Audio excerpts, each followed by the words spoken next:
Добро вечер, почитувани слушатели и гледачи на каналот на Радио Лидер. Вие го следите најновото издание на емисијата Филибастер. Наш вечерашен гостин е Сергеј Попов, председателот на Унијата на млади сили на ВМРО ДПМН. Добро вечер. Добро вечер.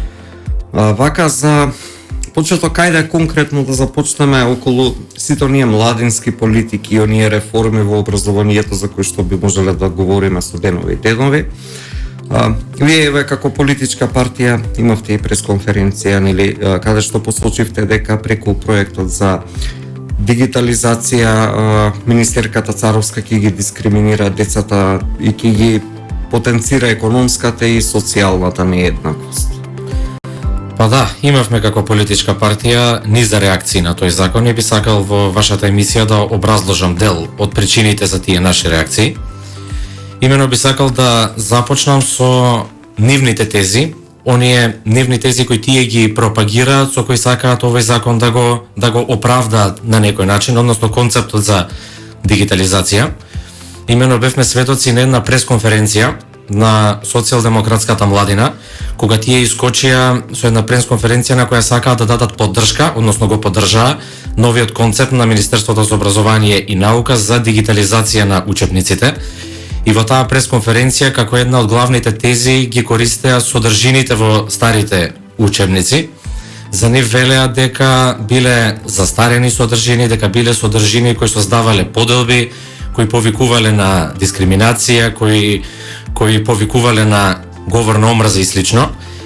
Па еве на самиот почеток од одговорот на вашето прашање би сакал да ги прашам јас нив дали содржина која повикува на дискриминација или содржина која повикува на поделби е можеби делот од содржината каде што се вели дека Гоце Делчев е македонец кој се борел за македонската држава во која што ние живееме, или можеби повикува на поделби и омраза делот од содржината во учебниците каде што се вели дека Македонија во Втората светска војна била окупирана од бугарски фашистички окупатор, а не како што милува нивниот шеф да објаснува за странски медиуми дека овде постоела бугарска администрација која што на крајот тргнала заедно со македонските војски таму некаде кај Куманово, па заедно ја ослободиле Македонија. Мислам дека тоа се срамни, ревизионистички и поразителни ставови за една политичка партија во Република Македонија. Понатаму би се префрлил околу подготвеноста на Република Македонија за една ваква нова концепција, односно дигитализација на образованието. Прво, ние немаме дигитални учебници. Ние не знаеме тие дигитални учебници кој ќе ги пишува, кој ќе ги одобрува. Велат содржината била една од главните причини зошто имаме потреба од дигитализација или било какво менување на учебниците. Што од содржината ќе менуваат? Јас се извинувам, меѓутоа јас на овие луѓе не би им дал ни една буква од учебниците да менуваат, согласно она што досега го презентираа. Тоа се капитулации на секој чекор и на секое поле и пред секој кој тоа од нив го бараше. Понатаму ние немаме техничка подготвеност на самите училишта. Ние живееме во Република Македонија, каде што најголем дел од училиштата се практично руинирани. А да не зборуваме за училишта кои што ќе треба да имаат таблет или компјутер за секој дете, ќе треба да има интернет кој е доволно моќен за да може целата оваа дигитализација да ја издржи, дека е потребен технички кадар кој ќе биде подкрепа на овие уреди и целата дигитализација, приклучок на секоја клупа за струја, мал милион детали кои што ова министерство јас можам одговорно да тврдам дека ги нема обработено и ги нема размислено.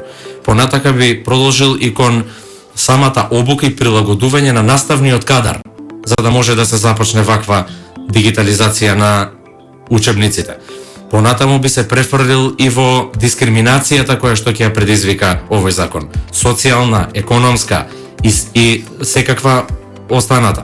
Сигурно министерката ќе каже ќе набавиме таблети за секој дете, нема да има проблем со тоа.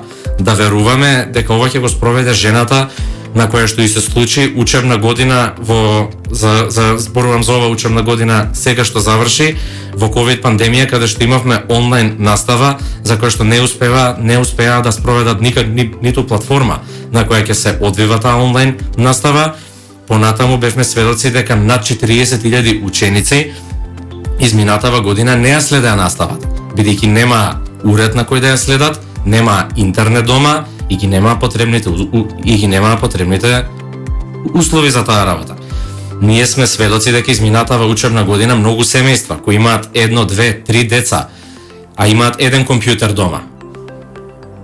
Првото братче треба да слуша савајле македонски, а имаат еден компјутер. Второто има тест математика малку подоцна од тоа. Значи буквално илјадници семејства во Македонија водеа борба да им обезбедат на своите деца какво такво образование изминатава година. Јас можам да ја окарактеризирам учебнава година организирана од Министерството за образование и наука под палката на Мила Царовска како еден интелектуален екзодус кој беше извршен врз оваа генерација на ученици. Не само овие кои што нема буквално услови да ја следат на ставата. Многу ја следа и на неквалитетен начин, со слаба интернет конекција, на мобилен телефон. Нека одговори министерката Мила Царовска дали може да се следи онлайн настава на екран кој што е 8 сантими на 4 сантими и да седиш и да гледаш во тој телефон и да следиш настава. Дали има тие деца дома доволно интернет да го прават тоа? На ваков фейл, фијаско, дебакл и буквално интелектуален екзодус доживеан изминатава учебна година, ние немаме никаква причина да ја веруваме и да ја дадеме шанса на оваа конкретна министерка да се обиде да спроведе ваква обсежна и крајно комплицирана реформа за која што е потребно претходно и да се подготви теренот и да се подготват сите оние безброј илјадници елементи кои што треба да се подготвени пред да почнете во имплементација на една ваква работа.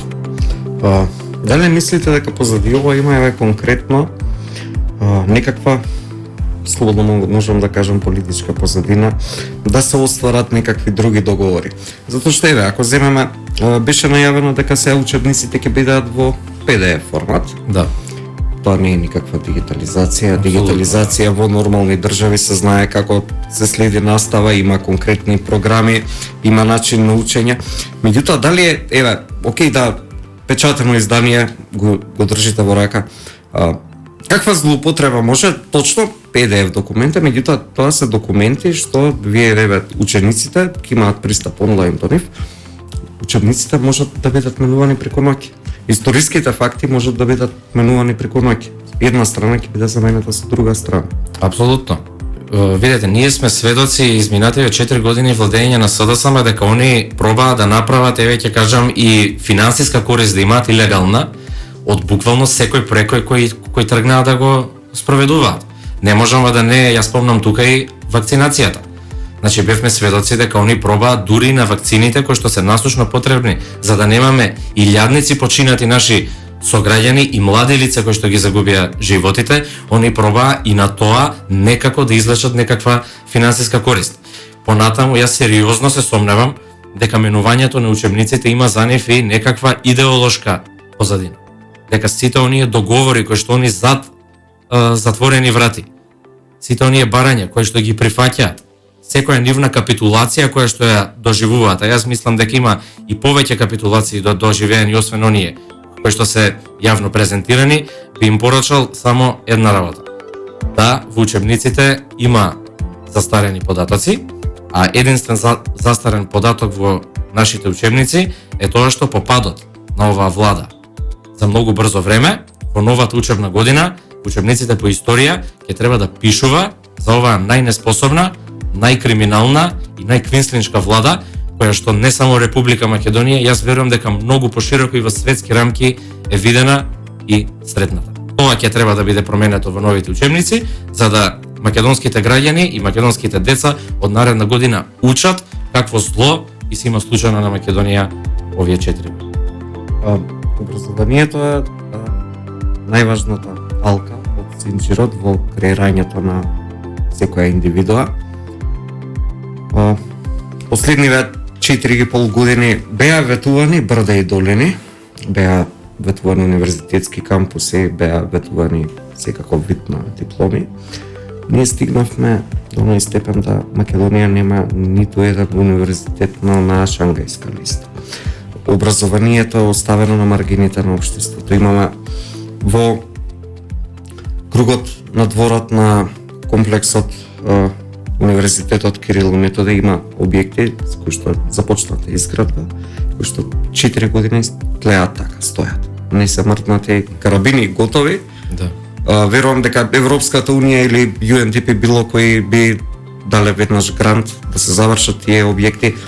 Еве, зошто не се пуштени во зошто немаат интерес Вака, јас да ги завршат? мислам дека оваа влада има еден синдром кој што владее меѓу нив, а тоа е се она кое што го почнало ВМРО ДПМН кога била во владата, они веднаш мора да го прекинат и да го окарактеризираат како нешто лошо, нешто криминално, нешто црно и слично. Сметам дека тоа е крајно погрешна политика, бидејќи за една држава здраво да се развива, мора да постои континуитет во водењето на политиките. Кога е нешто добро, треба да се продолжи. И јас сметам дека идната влада на ВМРО ДПМН одредени проекти, верувам дека не се многу, меѓутоа кои што се отпочнати од моментална влада, доколку се добри, апсолутно ние треба да ги продолжиме.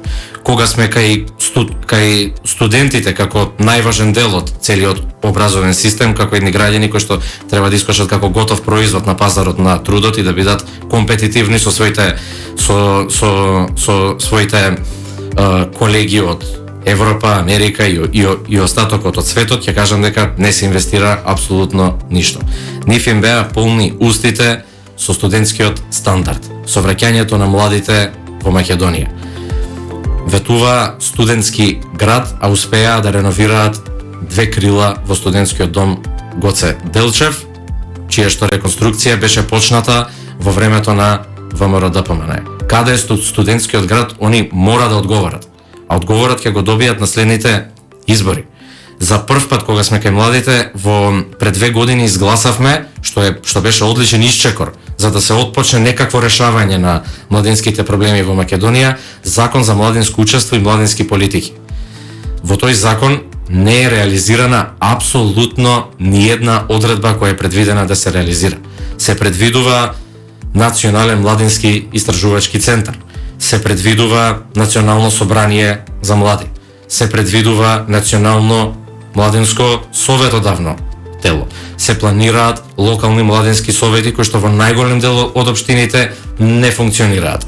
Се планира локални канцеларии за млади исто така кои што речиси никаде не се реализирани. Реализирана е една единствена работа од тој закон за млади, а тоа е дека се поставуваат службеници за млади во органите на државната управа, општини, министерства и разноразни други државни претпријатија. Меѓутоа ние сме сведоци дека сите, буквално сите од овие службеници за млади се високи функционери на социјалдемократската младина. Сега еве они нека одговорат. За ваква департизација зборуваме на општеството, за вакво враќање ли на довербата на младите кон државата. Ние имаме сериозен проблем, младите не и веруваат повеќе на државата. Младите не веруваат дека овде можат да остварат било каква иднина. Нашиот универзитет е најдолу на Шангајската листа. Ние сме последни во светот во буквално се. Гледаат дека вработувањата се ги добиваат само членови на владачката на партијата на власт. Ние се ова мораме да го промениме. Мора да се имплементира законот. Го изгласавме со консензус. Зошто не го имплементираат? Дарко Каевски, председателот на Социјалдемократската младина во тој период, беше директор на Агенцијата за млади и спорт, институцијата директно одговорна за имплементација на овој закон. Зошто не се имплементира буквално ниту една одредба од тој закон, освен овие службеници за млади, кои што на крајот бевме сведоци дека буквално од прв до последен се членови и високи истакнати активисти на Социјалдемократската младина. Не обичен член активист се појавува од време на време. Високи истакнати функционери на Социјалдемократската младина. Многу ветувања, ништо не реализирано и многу малку работа видовме ние во изминативе 4 години од нив. Еве, вие како председател на Унијата на млади сили, секојдневно сте во контакт со млади луѓе. Дали се свесни и родителите и учениците каква настава ќе имаат они од 1 септември, што е за неколку месеци? Имаме најава спојување предмети, музичко и ликовно, историја и географија. Немаме обучен кадар за тоа. Треба да помине обука од најмалку неколку генерации кои што би студирале 4-5 години, да стекнат формалниот дел од образување, за потоа они да можат да го применуваат. Ова се работи што се прават преку ноќ. Работи кои што се неиздржани и контакт, ја лично и колеги, никој не знае од 1 септември што каква настава ќе имаат учениците. Најголема енигма е тоа. Верувам дека министерката Царовска не знае каква настава ќе имаат 1 септември. Не можеме не да знаеме, бидејќи јас мислам дека ни самите они не знаат. Они имаат еден обичај, мислат дека ако платат 3 маркетинг агенции и ангажираат 50 PR експерти или советници за односи со јавноста и го склопат тоа во еден прекрасен памфлет или многу добро промотивно видео, дека навистина проектов има суштина. Меѓутоа видеото и промоцијата на самиот проект и представувањето на него во некоја розова амбалажа е најлесниот дел од целата работа.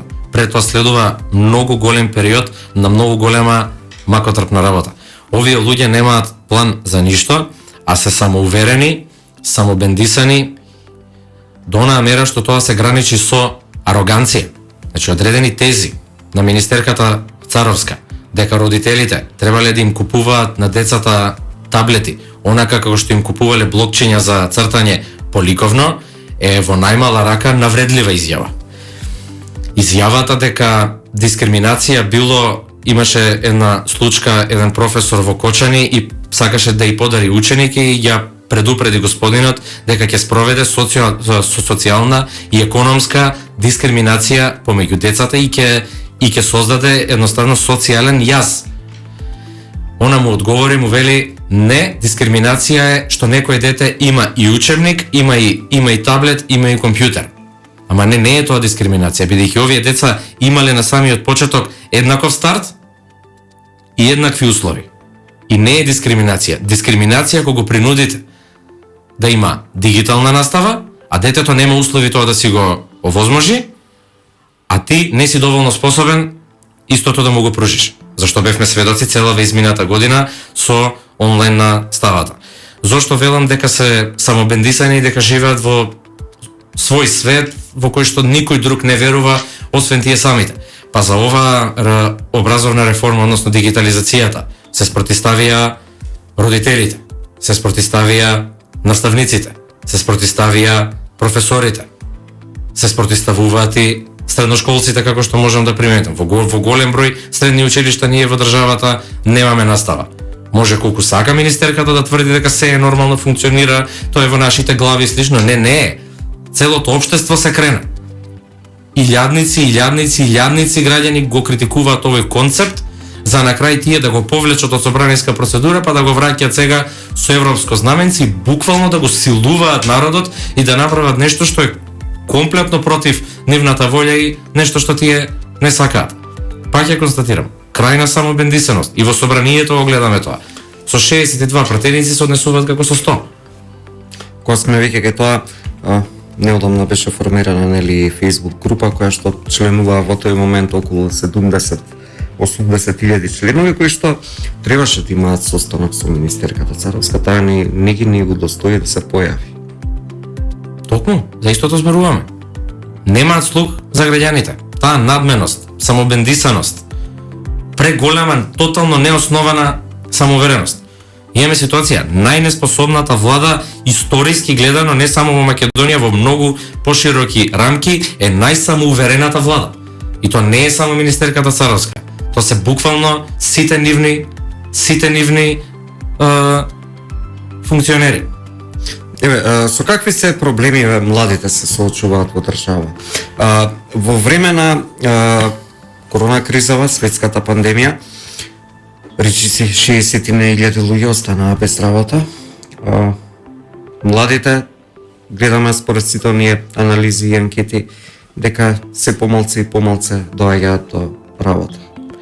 Пак истакнам еден момент, има статистика дека заклучно 2019 година до 2020 година, сега сме 2021, треба да стигнат нови статистики кои што ќе мислам дека ќе бидат уште полоши од ова што ќе истакнам сега. Меѓутоа, грубо кажано 10.000 нови млади останаа без работа од 2019 до 2020 година.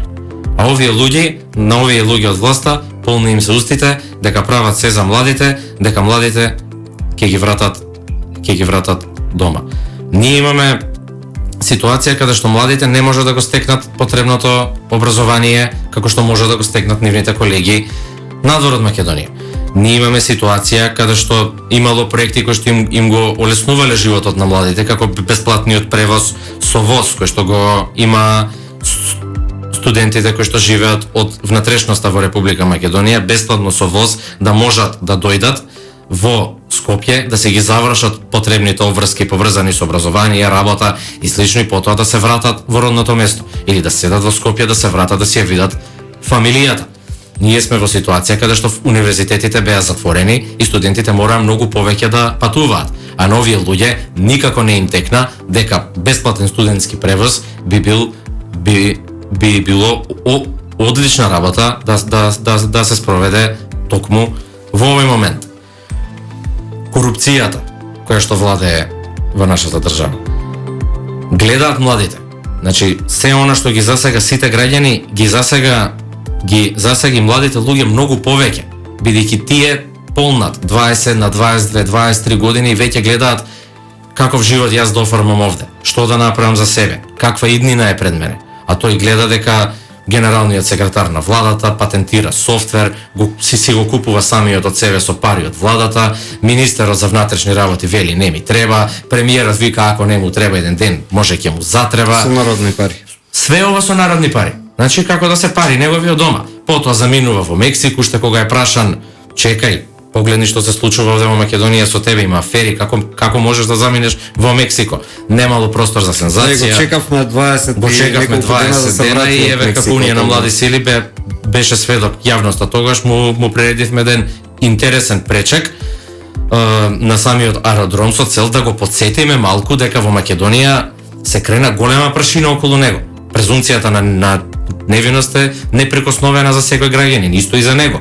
Но се кренала галама. Одговорност имате пред тие луѓе кои што ве избрале да бидете власт. Имаме министер за корупција кој што буквално оди, влегува во институции, се слика во институциите и пишува рандом факти кои што се општо познати за целата јавност и ги презентира како некаква си спектакуларна борба против корупцијата, а според индексот на корупција, според сите реномирани светски списанија и релевантни фактори кои што ја мерат корупцијата во земјите, ние вртоглаво тонеме надолу и надолу. Имавме вакцинација и таму се проба да се направи криминал. Младите гледаат што се случува во светот и после си салувале младите. Нормално е да си салуваат. Гледаат како функционира светот, а гледаат што имаат они дома, а што им било ветувано.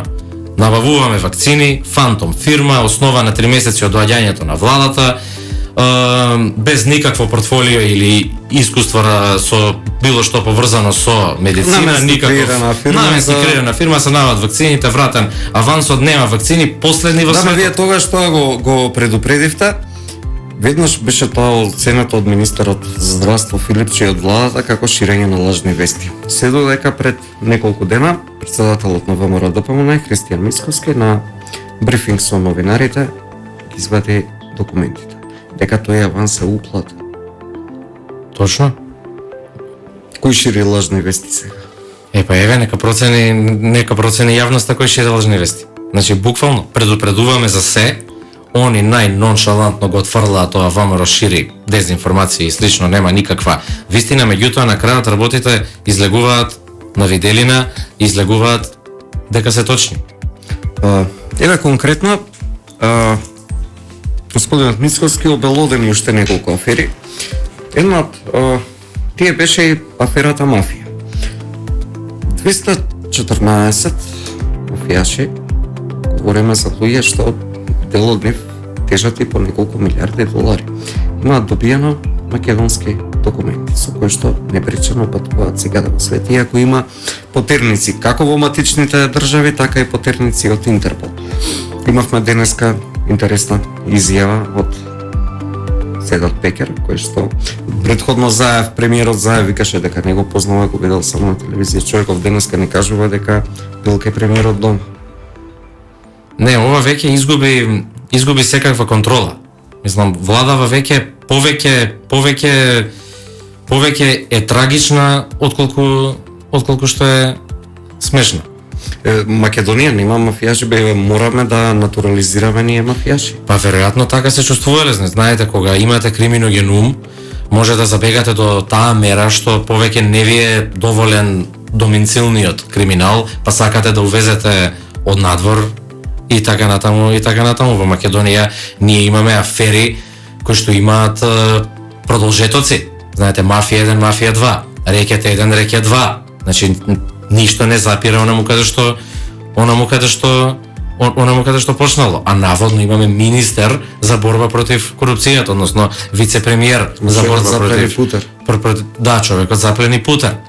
Ние имаме ситуација каде што роднини блиски до премиерот се фаќаат со над 200 килограми марихуана во своето возило. Ние сме сведоци на безброј монтирани началник на полициската станица во Прилеп бил задолжен за обезбедување на транспортот на дрога. Апсолутно. Сите овие работи ги обесна... Во овој случај нема одговорност од повисоки инстанции. Не. Одговорност, знаете, тие се представуваат, сега ние ги ловиме криминалот во нашата влада. Не ловат никаков криминал во нивната влада, туку се толку корумпирани во самата срж, што мораат нешто да направат, ситна боранија, да се уапси и слично, за да се прикаже колку толку пред јавноста дека сепак некако еве ние се бориме. Не се борат. Не може Седат Пекер, човек кој што гледавме снимки како се движи низ главниот град со преку 25-30 луѓе, обезбедување. Замислете за колкава фигура во тие мафијашки кругови би станувало збор, штом тој човек се шета со толкаво помпезно обезбедување и можевме да видиме. Јас лично го укуцав неговото име на YouTube, јас видов илјадници клипови, човекот исклучително познат. И сега некој ќе убедува со автомобили со флешери се возат низ главниот град. Сите салтанати. И сега некој ќе не убедува дека сликарот во полициската станица или тој што го зема отисокот од прст или не знам кој се договорил со Седат Пекер и му го дал лажниот пасош. Јас мислам дека тој што сликал за неговата патна исправа можеби не ни знаел кого слика. Да, меѓутоа е она што е интересно, да вие во секоја држава можете да отидете, можете од секоја држава да набавите патна исправа, меѓутоа фалсификат. Ние сме една од ретките, можеби единствена држава каде што ќе нас добиваат оригинал документи, издадено од нашето Министерство за внатрешни. Да, може да се фалсификува и слично. Говориме за 214. Да. Еве конкретно станавме дудло на криминалот. Почна и да се шират гласини, нели, визната либерализација која што има Македонија со Европската Унија, таа не е трајна, таа при вакви грешки може да биде одземена. Апсолутно може. Видете, ние сме сведоци каде што нашиот премиер едвај одржува меѓународни средби. Зошто е тоа така? Па никој не сака да се среќава со толку корумпиран политичар. И тие партии таму имаат своји опозиции, ќе бидат прашани зошто сте се сретнале со Зоран Заев, да не имате некаков си заеднички интерес, можеби па што се среќавате, ќе си направат проблем луѓето и не сакаат да се среќаваат со нас. Тие велеа дека Македонија е изолирана земја, кога беше ВМРО ДПМН на власт, дека тие кога ќе дојдат ќе ги отворат портите кон целиот свет. Сведоци бевме на класична распродажба на се што е она македонско, представување на тоа како нешто модерно и прогресивно. Јас тврдам дека во коленичење, во сервилност и слично нема ништо прогресивно, нема ништо интелигентно, како што тие сакаат нас да ни представат. Но тоа е синдромот кој што 4 години ни го продаваат на нас, се што ќе направат, убаво да го спакуваат, убаво да го осмислат, убаво видео да се сними, добар хаштаг да се измисли и буквално така водат купи ден продај политика изминативе 4 години и затоа моментално Република Македонија е таму каде што се наоѓа, изолирана земја, најниско рангирана по образование, најниско рангирана по индекс на корупција, односно највисоко, најниско рангирана по процент на вакцинација. Имаше статија на New York Times каде што се вели дека во Македонија се вакцинирани околу 3,5 луѓе од вкупно 100. И повторно да се вратиме кај нас младите. Не може да се очекува младите во Република Македонија да гледаат иднина кога државата за нив буквално се отуѓи. Тие немаат пристап до институциите повеќе. Ке се наврата малку и на службениците за млади. Имаше локални младински совети кои функционираа во времето на ВМРО-ДПМН.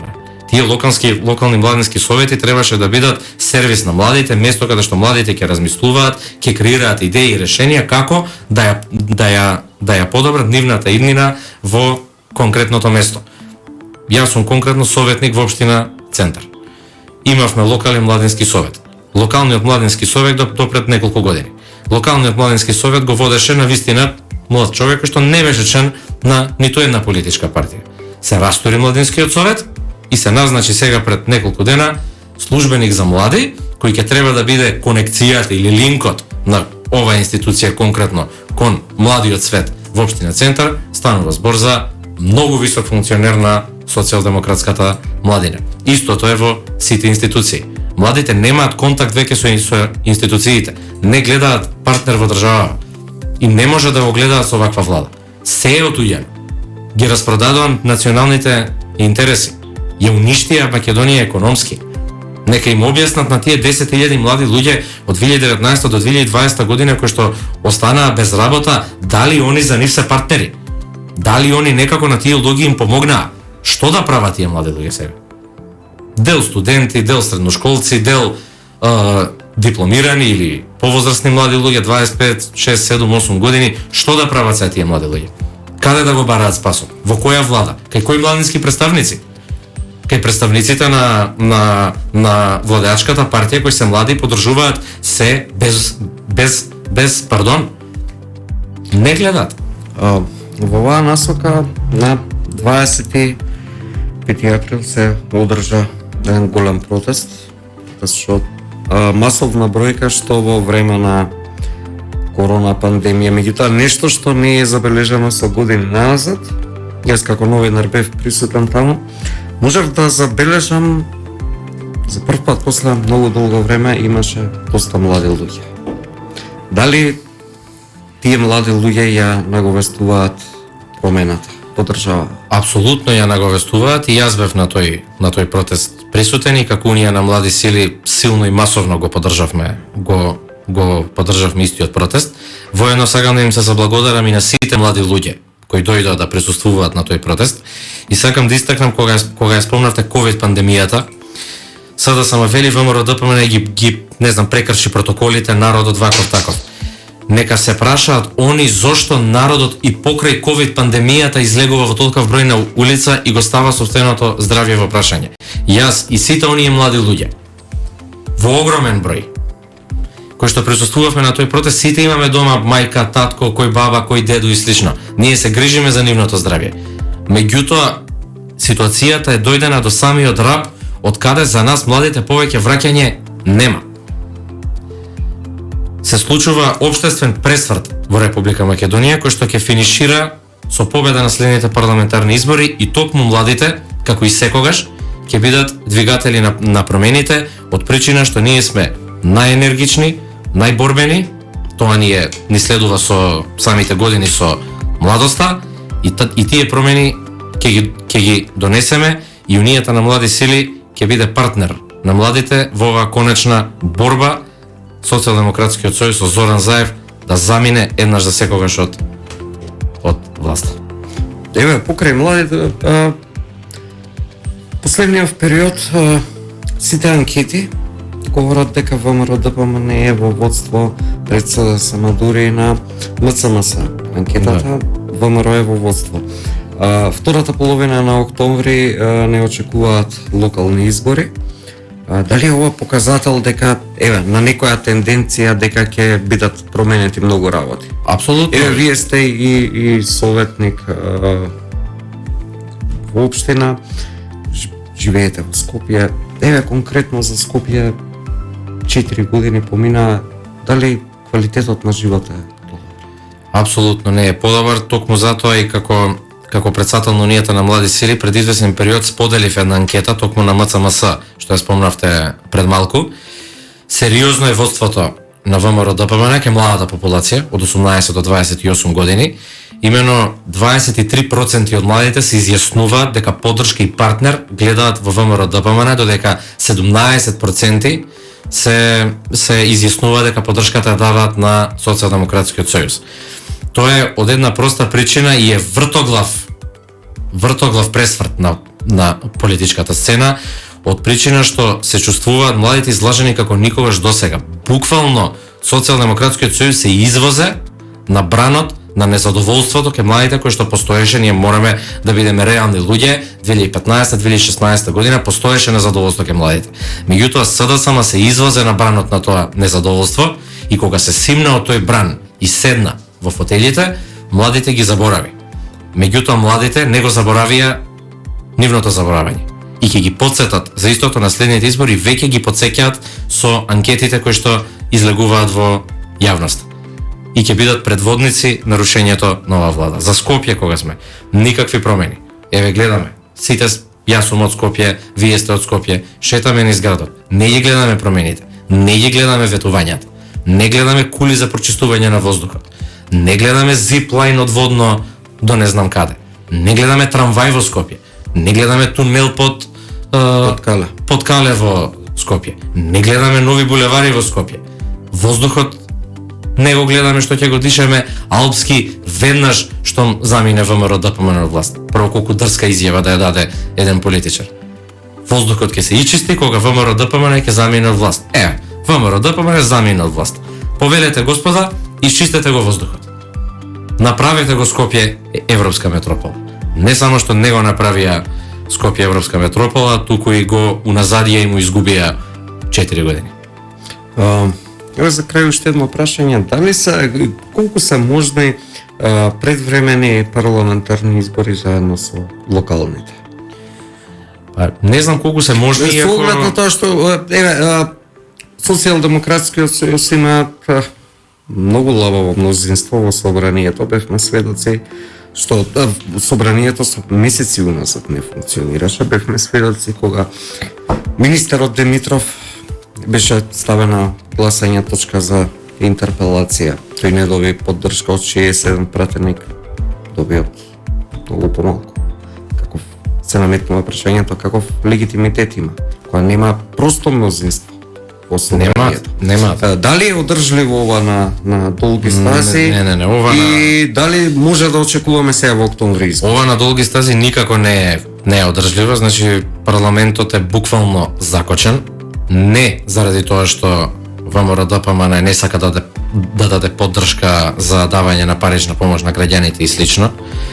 За сите работи кои се користи заразени од корона во скафандери. Катастрофа. ВМРО ДПМН секогаш јасно кажуваше дека ќе даде поддршка на сите оние закони кои се во интерес на граѓаните. Меѓутоа они сакаат најдолу да биде точката која што е на вистина од интерес на граѓаните и ВМРО сака да ја поддржи, а нагоре во точките да протнат уште безброј перверзии, да ми извини јавноста на изразот, меѓутоа не можам поинаку да ги наречам, да ги протне и да го добие кворумот на ВМРО ДПМН.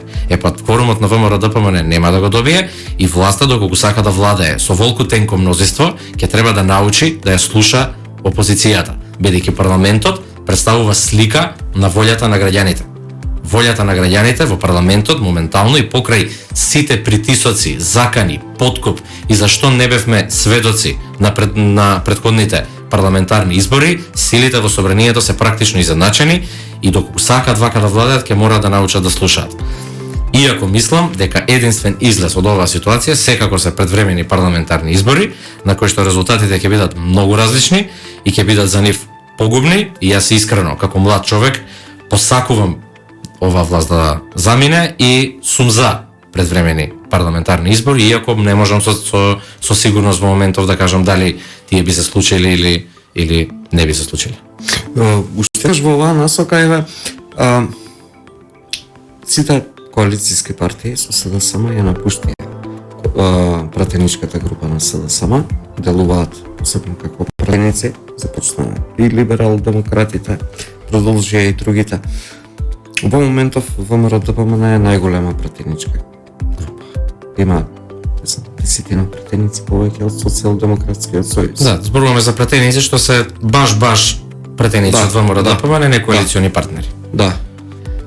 Еве и тоа кога ќе се додаде на работите што ги напоменавме претходно, дали е еве показател кога би можело најрано да се очекуваат предвремени избори? Како што кажав, јас би сакал да се случат час поскоро, меѓутоа тоа зависи од многу фактори, од волјата на власта, И кој е исходот? од притисокот кој што ќе се изврши врз самата власт од страна на граѓаните, зависи од многу фактори.